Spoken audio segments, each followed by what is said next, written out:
Hey guys, so today I'm going to talk a little bit about what we've had to go through so far, and we are technically 12 weeks pregnant as of like 2 days ago. So the IVF process is pretty slow paced because you have to manipulate certain things in the body.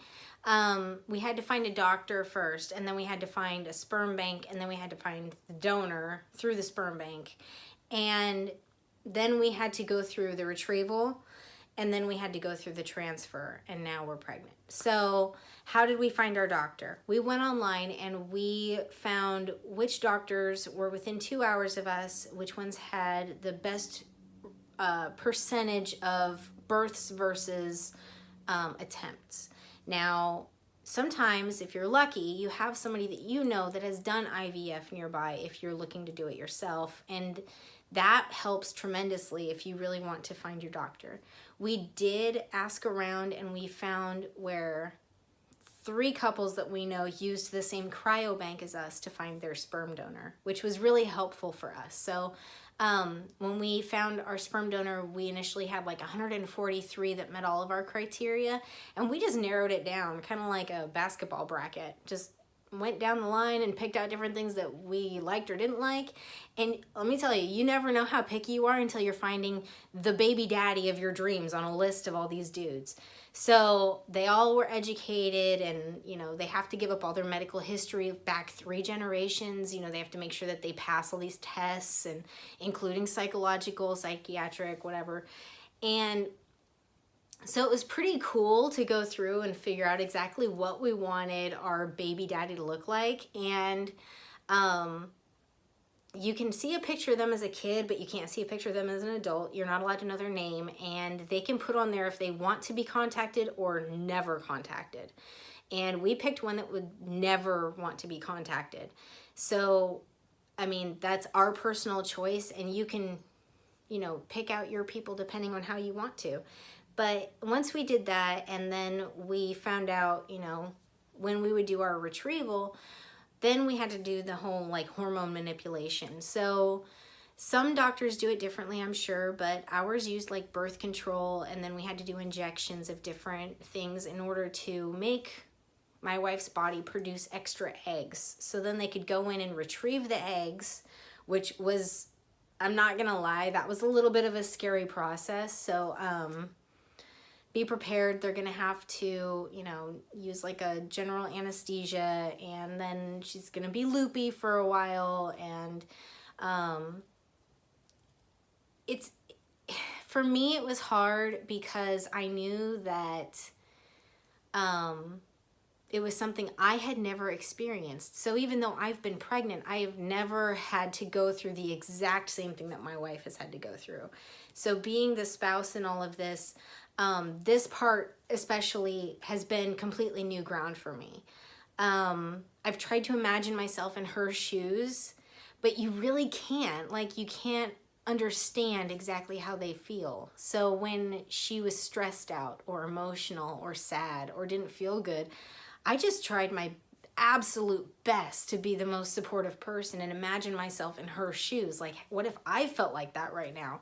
Instead of having the mentality of, well, I'd be better at this, or I'd tough it out, or whatever. I tried to approach it from the standpoint of, I've never experienced this, and she clearly doesn't feel good right now, so I'm going to do everything I can to try and make her feel better and make this experience delightful, because it's hard.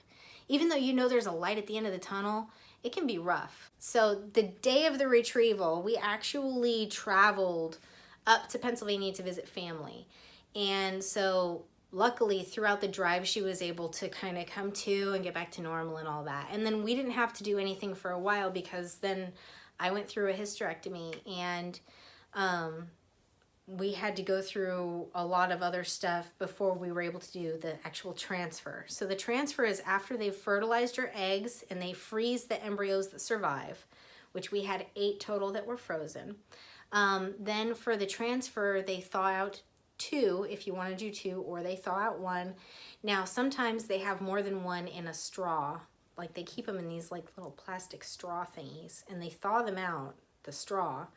So if you want to only transfer 1, I'm hoping that that means that they froze one in each straw, but we had 2 in one straw. So they thawed out those 2 like the morning before or the morning of. And then we went in for our transfer, and that one was really easy. It only took like 5 seconds. The hardest part was she had to have a full bladder.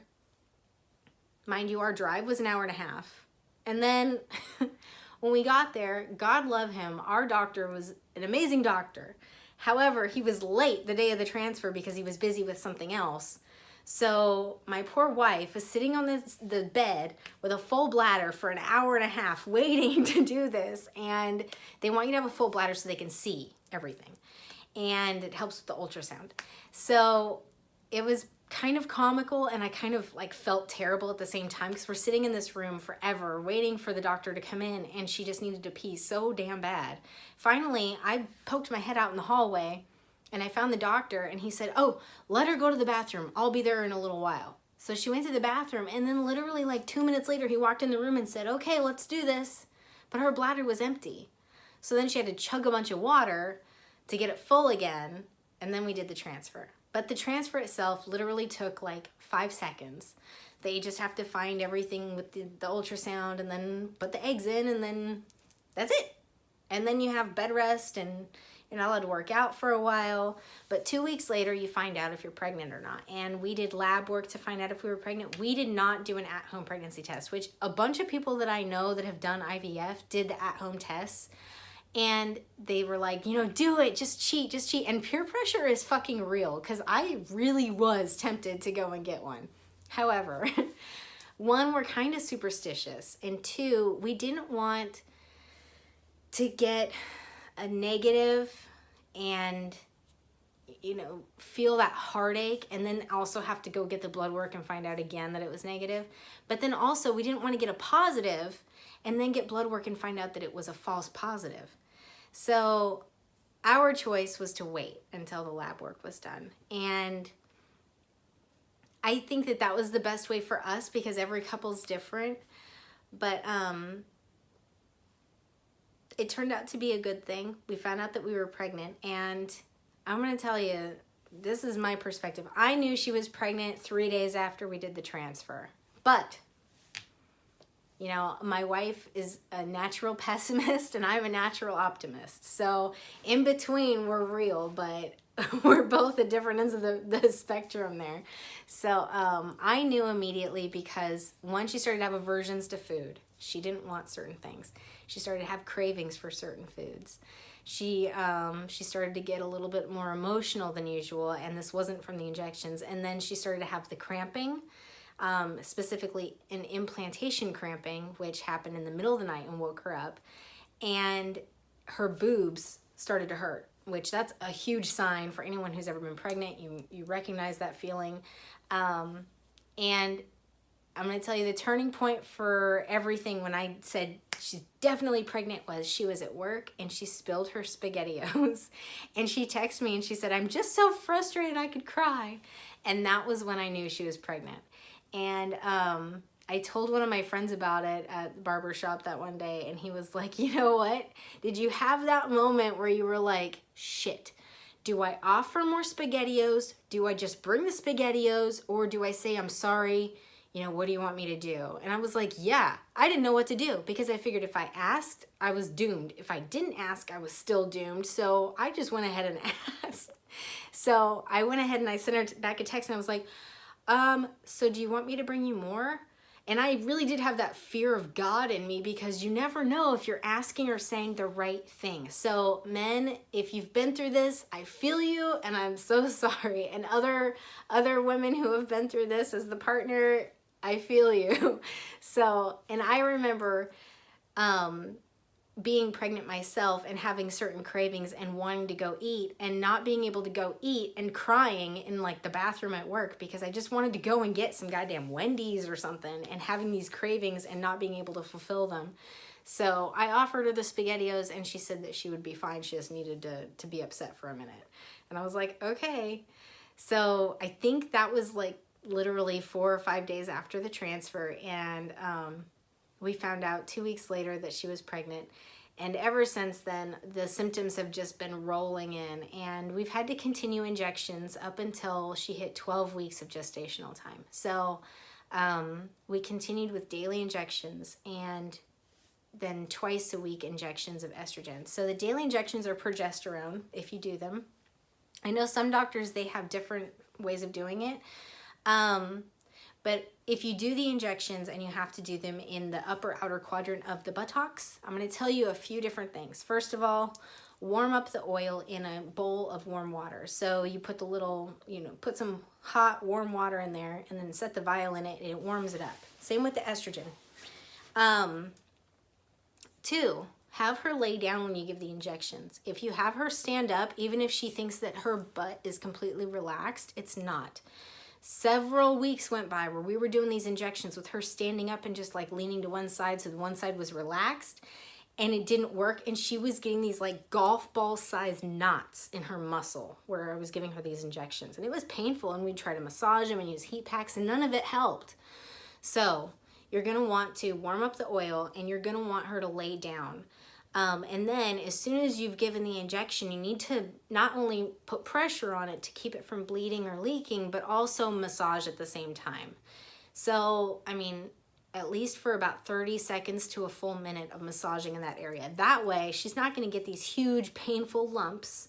She's not going to bruise, and it's going to stop bleeding if it bleeds. And if you accidentally hit a blood vessel, it's going to burn when you give the injection, but you have to just continue with wherever you are because you don't want to stick multiple times with the same needle. It's not going to be okay. So make sure that you are paying attention to where you are and try to alternate cheeks. So those are a few tips that nobody gave us when we started this, and I really wish they had, because my poor wife was so uncomfortable for so long. And you feel bad because they're in pain, but you have to keep doing it because otherwise the pregnancy might not continue.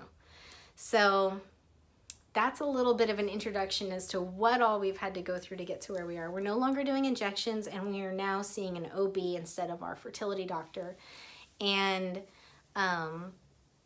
yeah, it's been an amazing ride so far, and I'm hoping that everything continues to progress well. And I'll probably do my next video a little bit on our experience, not only at the OB, but some of the things that have happened other than just the SpaghettiOs spilling. So if you have any questions or ideas for things that you want to hear about, please comment below, click subscribe, and please like all that you can. Thank you so much. Have a great day. Bye.